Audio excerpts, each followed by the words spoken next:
चलिए देखिए, तो आज हम स्टार्ट करने वाले अध्याय 8। अध्याय 8 में क्या चीज है? त्रिकोणमिति है।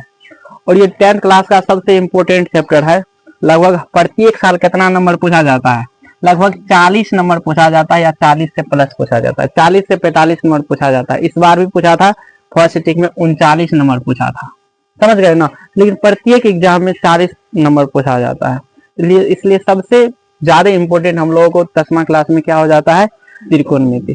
चलिए त्रिकोणमिति पढ़ते हैं। सबसे पहले इसके बारे में हम लोग पढ़ेंगे, इंट्रोडक्शन देखेंगे। देखिए, त्रिकोणमिति किसको कहते हैं? तो गणित की वह शाखा जिसमें त्रिभुज की भुजाओं एवं उनके कोणों के संबंध के बारे में अध्ययन करते हैं, त्रिकोणमिति कहलाती है। त्रिकोणमिति है क्या? एक ऐसा गणित का चैप्टर है, शाखा है, जिसमें हम लोग कोई भी त्रिभुज के कोण और उसके भुजा के बारे में पढ़ते हैं, उनके संबंध के बारे में कि कोण और भुजा में क्या संबंध है। तो जिस भी गणित के जिस शाखा में हम लोग उनके कोई भी त्रिभुज के कोण और उनके भुजाओं के संबंध के बारे में पढ़ेंगे, उसी को हम क्या कहेंगे? त्रिकोणमिति कहेंगे। त्रिकोणमिति शब्द जो है, त्रिकोणमिति का इंग्लिश जो शब्द है ट्राइगोनोमेट्री होता है। ये 3 शब्दों से मिलकर बना है। कितने शब्दों से? 3 शब्दों से। ये ग्रीक शब्द है तीनों। कौन सा शब्द है? ग्रीक शब्द। एक पहला जो है, इसको यदि खंड कीजिएगा तो पहला शब्द आता है ट्राई। क्या आता है? ट्राई। ट्राई मतलब क्या होता है? 3। ट्राई का अर्थ क्या होता है? 3। और एक दूसरा चीज गौण से मिलकर बना है। किससे मिलकर बना है? गौण। और तीसरा जो है मेट्रोन से मिलकर बना है। किससे मिलकर बना है? मेट्रोन से। गौण मतलब होता है भुजा। क्या चीज? भुजा। अब मेट्रोन का अर्थ क्या होता है? मापन। क्या होता है? मापन। तो त्रिकोणमिति शब्द जो है 3 ग्रीक शब्दों से मिलकर बना है। कितने ग्रीक शब्दों से? 3 ग्रीक शब्दों से। ट्राई, गौण और मेट्रोन। ट्राई का मतलब क्या होता है? 3। गौण का मतलब क्या होता है? भुजा। मेट्रोन का मतलब क्या होता है? मापन। यानी त्रिकोणमिति का पूरा अर्थ हम बोल सकते हैं 3 भुजा का मापन। पूरा अर्थ हो गया ना। तो वही चीज यहाँ पे हम मानते हैं कि ट्राइगोनोमेट्रिक शब्द 3 ग्रीक शब्दों से मिलकर बना है। ट्राई, गौण और मेट्रोन। 3 ट्राई मतलब क्या होता है? 3। गौण मतलब क्या होता है? भुजा। मेट्रोन मतलब क्या होता है? मापन। अर्थात हम बोल सकते हैं ट्राइगोनोमेट्री शब्द का अर्थ 3 कोणों का क्या होता है? मापन होता है। ठीक है। हिंदी में भी यदि इसको तोड़िएगा त्रिकोणमिति का अर्थ, तो हिंदी में भी वही आता है, त्रिकोणमिति। ये शब्द हिंदी में बोलते हैं। इसको यदि देखिएगा तो ये 3 शब्दों से मिलकर बना है। सबसे पहले त्रि। सबसे पहले क्या शब्द आता है? त्रि। त्रि मतलब क्या होता है? 3। यहाँ दूसरा शब्द क्या आता है? कोण। और तीसरा क्या होता है? मिति। मिति का मतलब क्या होता है? मापन। तो यहाँ भी हम लोगों को हिंदी में भी निकल के आ गया त्रिकोणमिति का अर्थ 3 कोणों का मापन। समझ गए ना। तो पूरा त्रिकोणमिति का अर्थ क्या होता है? 3 कोणों का मापन होता है। ये कितने शब्दों से मिलकर बना है? 3 शब्दों से। क्या चीज? ट्राई, गौण और मेट्रोन। ट्राई का अर्थ क्या होता है? 3। गौण का मतलब क्या होता है? मेट्रोन का अर्थ क्या होता है? मापन। यानी ट्राइगोनोमेट्रिक शब्द का अर्थ क्या हो गया? 3 कोणों का मापन। ठीक है। चलिए हम लोग देखते हैं। उसके बाद है समकोण त्रिभुज। समकोण त्रिभुज किसको कहेंगे? तो जैसा कि हम लोग पहले से जानते हैं कि त्रिकोणमिति समकोण त्रिभुज उसी को कहेंगे जिस त्रिभुज का एक कोण कितना डिग्री होता है? 90 डिग्री। कोई भी ऐसा त्रिभुज होगा जिसका एक कोण समकोण होगा। समकोण कहने का मतलब कितना डिग्री? 90 डिग्री। जिस त्रिभुज का एक कोण समकोण होता है उसे हम क्या कहते हैं? समकोण त्रिभुज। कौन सा त्रिभुज कहते हैं? समकोण त्रिभुज कहते हैं। जैसे यहाँ यदि बात करें, ये देखिए तो यहाँ पे कितना डिग्री का कोण बना है? 90 डिग्री का। तो ये कौन सा त्रिभुज हो जाएगा? समकोण त्रिभुज हो जाएगा। ठीक है। और 90 डिग्री हम लोग कैसे पहचानते हैं कि कहीं भी 90 डिग्री बना है? तो जहां पर भी परी रेखा पे खड़ी रेखा होगा, बिल्कुल सीधा होगा, वहीं पे कितना डिग्री बनता है? 90 डिग्री। जहां भी एल जैसा कोण बना दे, किसके जैसा? एल के जैसा, वहां कितना डिग्री का कोण बनता है? 90 डिग्री का। यदि देखें हम यहाँ पे, ये कौन सा त्रिभुज है? ये कौन सा त्रिभुज है? समकोण त्रिभुज। क्योंकि देखिए एल जैसा कोण कहाँ पे बन रहा है? यहाँ पे। तो यहाँ पे कितना डिग्री का कोण बनेगा? 90 डिग्री का। इसका एक कोण देखिए क्या हो गया? समकोण हो गया ना। तो ये कौन सा त्रिभुज होगा? समकोण त्रिभुज होगा। यदि दूसरा हम भी देखें, यहाँ पर एक और त्रिभुज खींचे, ये बताइए समकोण त्रिभुज होगा कि नहीं होगा? होगा। इसी नाम लिख दे ए बी सी। बताइए कोण ए कि कोण बी कि कोण सी, कौन सा कोण होगा समकोण? कहाँ बनेगा समकोण? कोण बी। यहाँ पर क्या बनेगा? समकोण, यानी 90 डिग्री का कोण। तो कोई भी एक ऐसा त्रिभुज होगा जिसका एक भी कोण 90 डिग्री हो गया, केवल कितना एक कोण समकोण होता है, उसे हम कौन सा त्रिभुज कहेंगे? समकोण त्रिभुज। अच्छा रिंकी से पूछते हैं, आप बताइए पी क्यू आर, बताइए इसमें कौन सा कोण समकोण है? कौन क्या समकोण है? क्यू। ठीक है, ये समकोण है, यानी यहाँ कितना डिग्री होता है? 90 डिग्री। कोई भी समकोण त्रिभुज में केवल एक कोण समकोण होता है। केवल कितना कोण समकोण होता है? एक कोण। दो कोण समकोण नहीं होता है, केवल एक कोण समकोण होता है। कोई भी समकोण त्रिभुज हो तो एक कोण क्या होता है? समकोण। यानी यहाँ ए बी सी, ये क्या हो गया? कोण भी क्या हो गया? समकोण। ये भी समकोण हो गया। तो दो जो अन्य कोण बचेगा, दूसरा जो दो कोण बचता है ना, कोण ए और क्या बचता है? कोण सी। तो ये दोनों कौन सा कोण होता है? न्यून कोण होता है। कौन सा कोण होता है? न्यून कोण। और न्यून कोण किसको कहते हैं? 90 डिग्री से छोटा कोण को क्या कहते हैं? न्यून कोण त्रिभुज कहते हैं, न्यून कोण कहते हैं। कौन सा कोण कहते हैं? न्यून कोण। तो कोई भी त्रिभुज में कितना समकोण होता है? सॉरी, कोई भी समकोण त्रिभुज में कितना समकोण होता है? एक। और न्यून कोण कितना होता है? दो। समकोण को छोड़ करके अन्य जो दो कोण बचता है उसको हम कौन सा कोण कहते हैं? न्यून कोण कहते हैं। न्यून कोण मतलब कितना डिग्री का? 90 डिग्री से छोटा। ठीक है, यदि यहाँ देखे इसमें बताइए न्यून कोण कौन सब कोण होगा? ए और सी क्या होगा? न्यून कोण हो जाएगा। आगे यदि देखे, आगे हम यदि बात करें तो इसमें तीन आपको भुजा दिखेगा। कितने भुजा दिखेगा? तीन भुजा समकोण त्रिभुज में। ये समकोण त्रिभुज है कोई, मान लीजिए, यह बताइए समकोण त्रिभुज है कि नहीं है? ए बी सी, ये समकोण है। तो ये यहाँ पे कितना डिग्री बनेगा? 90 डिग्री। ये समकोण हो जाएगा। इस त्रिभुज में सबसे बड़ी जो भुजा होता है वह कर्ण कहलाता है। क्या कहलाता है? कर्ण। समकोण त्रिभुज की सबसे बड़ी भुजा क्या कहलाता है? कर्ण। यानी इसको हम क्या कहेंगे? कर्ण कहेंगे। ठीक है, और यदि इसको हम देखना चाहे तो ये समकोण है, यहाँ समकोण है, तो समकोण के सामने वाली भुजा क्या हो जाएगा? कर्ण। ऐसे भी ख्याल रख सकते हैं। तो कर्ण किसको कहेंगे? समकोण के सामने वाली भुजा को क्या कहेंगे? कर्ण कहेंगे। समकोण त्रिभुज के में समकोण के सामने वाली भुजा को क्या कहेंगे? कर्ण कहेंगे। कर्ण हमेशा समकोण त्रिभुज में सबसे बड़ी भुजा होता है। कर्ण हमेशा सबसे क्या होता है? बड़ी भुजा। यदि हम दो त्रिभुज, एक यहाँ त्रिभुज खींचे, ये पी क्यू आर, ठीक है, इसमें बताइए कर्ण कौन सा होगा? पी क्यू होगा कि क्यू आर होगा कि पी आर होगा? क्या होगा? P R. ये हम लोगों का क्या हो जाएगा? कर्ण हो जाएगा, क्योंकि ये देखिए सबसे बड़ी भुजा है। या यहाँ पे देखिएगा समकोण कहाँ बन रहा है? तो क्यू के पास। और समकोण के सामने वाली भुजा क्या कहलाती है? कर्ण कहलाती है। क्या कहलाती है? कर्ण कहलाती है। यहाँ यदि हम बात करें इस त्रिभुज में,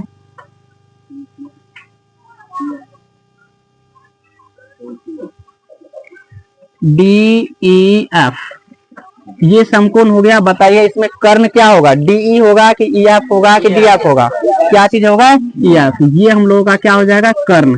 समकोण के सामने वाली भुजा क्या कहलाती है? कर्ण कहलाती है। कर्ण को इंग्लिश में हम लोग बोलते हैं हाइपोटेनस। क्या बोलते हैं? हाइपोटेनस।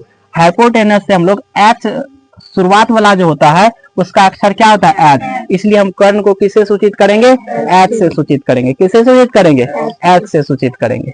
कर्ण के अलावा दो भुजा बचता है। कितना भुजा बचता है? दो भुजा, ए बी और क्या बचता है? B C. दो भुजा बचा है। ये दोनों भुजा को हम लोग क्या कहेंगे? देखिए ये दोनों भुजा में फिक्स नहीं होता है, कौन लंब होता है कौन आधार होता है। समझ गए ना? ये बदलते रहता है, मौसम के तरह बदलते रहता है। समझ गए ना? कभी ये लंब होगा, कभी ये लंब होगा, कभी ये आधार होगा, कभी ये आधार होता है। लेकिन 8.1 में इसी बात का सबसे बड़ा ध्यान रखा जाता है कि कौन लंब है कौन आधार है। समझ गए ना? तो लंब और आधार हम लोग कैसे जानेंगे? तो ये न्यून कोण के सापेक्ष में निकाला जाता है। कोई भी न्यून कोण लेते हैं उसके सापेक्ष में लंब हम लोग देखते हैं कौन है। जैसे हम मान लेते हैं ये न्यून कोण के सापेक्ष में देखें, हम लोग यहाँ कोण को थीटा से लिखेंगे। किससे सूचित करेंगे? थीटा से। इसको हम लोग थीटा पूछते हैं, बोलते हैं। क्या बोला जाता है इसको? थीटा। यहाँ यदि देखें तो थीटा के सामने में कौन भुजा दिख रहा है आपको? ए बी। तो थीटा के सामने वाली भुजा हमेशा क्या कहलाता है? लंब। क्या कहलाता है? लंब। और थीटा के संलग्न भुजा, संलग्न मतलब होता है उसके सटा हुआ जो भुजा रहता है। तो थीटा के सटा हुआ भुजा कौन है? BC है। ये क्या कहलाता है? आधार कहलाता है। क्या कहलाता है? आधार। समझ गए ना? तो थीटा के सामने वाला भुजा क्या होता है? लंब।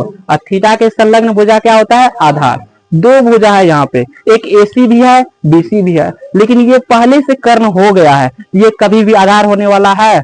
सबसे बड़ी भुजा हमेशा हमेशा क्या होता है? कर्ण। ये कर्ण हो गया, तो इसके संलग्न भुजा कौन बचा? BC। BC क्या हो जाएगा? आधार। तो लंब और आधार बदलते रहता है, समझ गए ना? ये बदलते रहता है। थीटा के सामने वाला भुजा जो भी के होता है वह क्या होता है? लंब। और थीटा के संलग्न भुजा क्या होता है? आधार होता है। यदि ये त्रिभुज में हम लोग देखें, इसमें लंब और आधार की पहचान करें, यहाँ हम इसको लिख लेते हैं थीटा। ये कोण के सापेक्ष में देखते हैं, कोण आर के सापेक्ष में। तो कोण आर के सापेक्ष में लंब कौन होगा बताइए? तो इसके सामने वाला भुजा क्या चीज है? PQ। PQ क्या हो जाएगा? लंब। ये क्या हो जाएगा? आधार हो जाएगा। ये लंब हो गया तो बचा क्या? QR। तो QR क्या हो जाएगा? आधार हो जाएगा। वैसे भी इस कोण थीटा के संलग्न भुजा देखिए क्या हो गया? QR है ना, तो ये क्या हो गया? आधार। यदि हम इसी त्रिभुज में जैसे ये त्रिभुज है ABC, क्या चीज है? ABC। ये समकोण हो गया। यहां से हम देखें, ये थीटा हम ले लिए, ठीक है? तो ये कोण B है, समकोण है, तो ये सामने वाला भुजा क्या चीज हो जाएगा? कर्ण। क्या चीज हो जाएगा? कर्ण। हमको लंब ढूंढना है थीटा के सापेक्ष में, तो बताइए थीटा के सापेक्ष में लंब कौन होगा?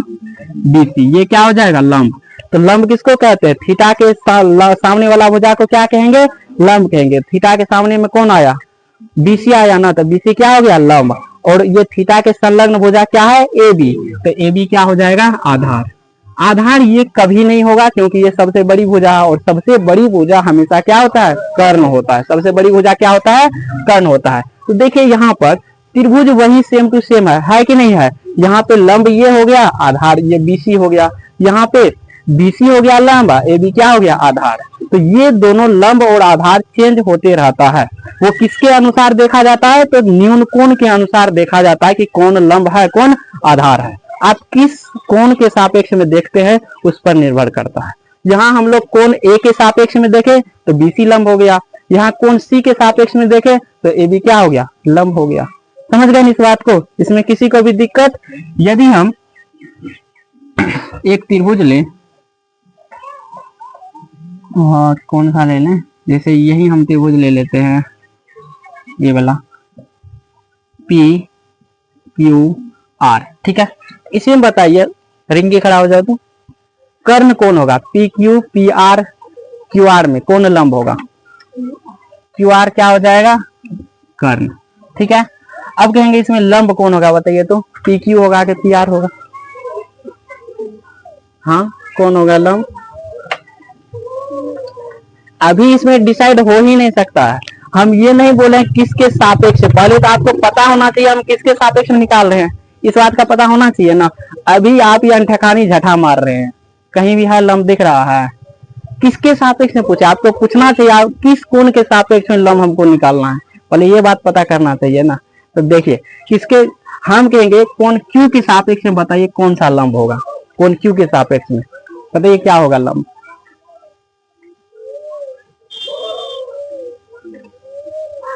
Q के सापेक्ष में लंब कौन होगा? अभी जस्ट बताया है ना, आप बोलिए क्या चीज होगा? PR। ये क्या हो जाएगा? लंब।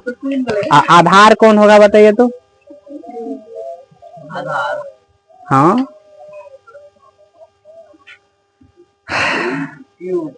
क्या चीज होगा?